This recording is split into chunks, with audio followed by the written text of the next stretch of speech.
मित्रों जय माता दी।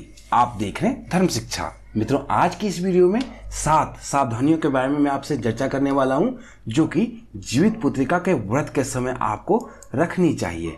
आपको ये 7 चीजें निश्चित तौर पर ध्यान रखनी चाहिए। जब भी आप जीवित पुत्रिका का व्रत कर रही हैं तो आपको जरूर ध्यान रहना चाहिए। तो वीडियो में हमारे साथ संपूर्ण जानकारी के लिए बने रहिए। वीडियो पसंद आए, जानकारी अच्छी लगे तो उसे लाइक करें। कमेंट बॉक्स में जय जीवित वाहन जरूर लिखें। कुछ संशय रह गया हो तो कमेंट बॉक्स आपका है, हमसे जरूर पूछें, मैं उसका उत्तर आपको दूंगा। पुत्र की लंबी आयु, आरोग्य और सुखी जीवन के लिए जीवित पुत्रिका का व्रत रखा जाता है माओं द्वारा। यह एक प्रकार से पुत्र के प्रति स्नेह है जो कि माएँ समय समय पर दर्शाते रहती हैं। तो ऐसे में यह व्रत जो है बहुत कठिन है क्योंकि इसमें किसी भी प्रकार का खान पान वर्जित है। इसमें जल तक भी ग्रहण नहीं किया जाता है। जल ग्रहण ना करने के कारण यह व्रत काफी मुश्किल हो जाता है, कठिन हो जाता है। और जिन क्षेत्रों में सप्तमी युक्त अष्टमी के दिन व्रत रखा जाता है और अष्टमी तिथि की समाप्ति के बाद ही व्रत को तोड़ा जाता है, तो ऐसे में 2 दिन और 1 रात का व्रत हो जाता है। तो उनके लिए तो व्रत और भी ज्यादा कठिन हो जाता है।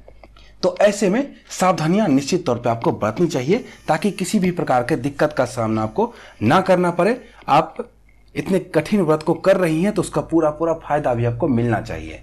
इसके लिए चीजों को आपको ध्यान में रखने की जरूरत है। यह व्रत बहुत कठिन है और इसके नियम भी बहुत कड़े हैं। उन कड़े नियम का पालन आपको निश्चित तौर पे करना चाहिए। सबसे पहले बताना चाहूंगा, जिन महिलाओं को गंभीर स्वास्थ्य समस्याएं हैं, गंभीर रूप से बीमार हैं, कुछ ऐसी बीमारी है जो कि ज्यादा दिक्कत वाली है, तो उन्हें व्रत करने से बचना चाहिए। भगवान ये कभी नहीं कहते कि आप अपनी जान देकर ही व्रत करें। ऐसा भगवान नहीं कहते। ये व्रत निर्जला व्रत है। आप इस व्रत को करेंगी तो आपकी स्वास्थ्य समस्याएं और बढ़ सकती हैं। आपको अपने डॉक्टर से निश्चित तौर पर सलाह लेनी चाहिए। ऐसे भी मेरा सलाह यही है कि अगर आप गंभीर बीमारी से पीड़ित हैं तो आपको व्रत नहीं करना चाहिए।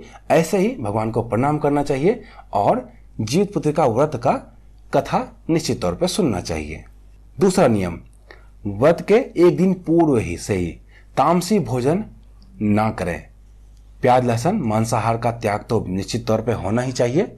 किसी प्रकार का तामसी भोजन करते हैं तो उससे क्या होता है, आपका ध्यान बंटता है। ना चाहते हुए भी आपका ध्यान इधर से उधर हो जाता है। तो इसी कारण शास्त्रों में तामसी भोजन को ना करने की सलाह दी जाती है। तीसरा नियम है, इस व्रत में चूंकि जल ग्रहण नहीं किया जाता है तो बहुत सारी महिलाएं जो होती है वो डिहाइड्रेशन का यानी कि जल की कमी का शरीर में शिकार हो जाती हैं। तो ऐसे में आपको ज्यादा धूप में घूमने से बचना चाहिए। धूप में जाने से और भी ज्यादा पानी की कमी आपके शरीर में हो सकती है और आप इससे बीमार पड़ सकती हैं और आपको डॉक्टर के यहाँ जाना पड़ सकता है। किन्हीं किन्हीं महिलाओं को पानी चढ़ाने तक की भी नौबत आ जाती है। तो ऐसे में आपका व्रत टूट जाएगा।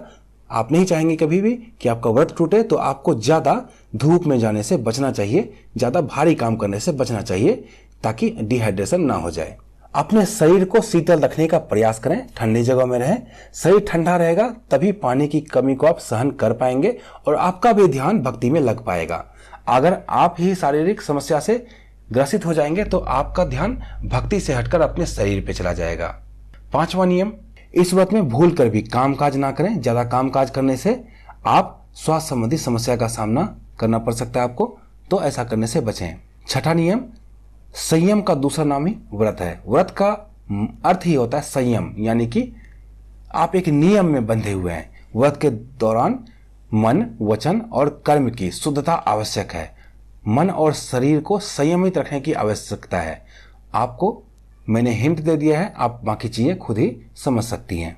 7वीं चीज है, व्रत के समय दूसरों को अपशब्द या गाली देने से बचना चाहिए। किन्हीं से लड़ाई झगड़े करने से बचना चाहिए। किन्हीं और के मन में कोई बात तकलीफ देने वाली बात हो, वो बात कहने से बचना चाहिए। इससे व्रत निष्फल हो जाता है। आप मेहनत भी कर रही हैं और आपको इसका फल नहीं मिलेगा, तो ऐसा करने से बचना चाहिए। 8वीं और सबसे महत्वपूर्ण बात, गर्भवती महिलाओं को यह व्रत नहीं रखना चाहिए। उनके लिए यह व्रत काफी खतरनाक साबित हो सकता है। क्यों? क्योंकि इसमें जल भी ग्रहण नहीं किया जाता है और आपके पेट में एक जीवन पल रहा है। तो ऐसे में आपको कोई भी हक नहीं है कि उन्हें आप नुकसान पहुंचाएं और हमारे शास्त्र भी इस बात की अनुमति आपको नहीं देते हैं। तो गर्भवती महिलाओं को यह व्रत करने से बिल्कुल बचना चाहिए। तो मित्रों यहाँ पे मैंने आपको 8 चीजें बताएं जो कि आप निश्चित तौर पे ध्यान रखेंगे और इस व्रत का अच्छे से करिए ताकि इस व्रत का पूरा फल आपको मिल पाए। इसी तरह की अन्य ज्ञानवर्धक वीडियो के लिए जुड़े रहें धर्म शिक्षा के साथ और देखते रहिए धर्म शिक्षा। जय माता दी।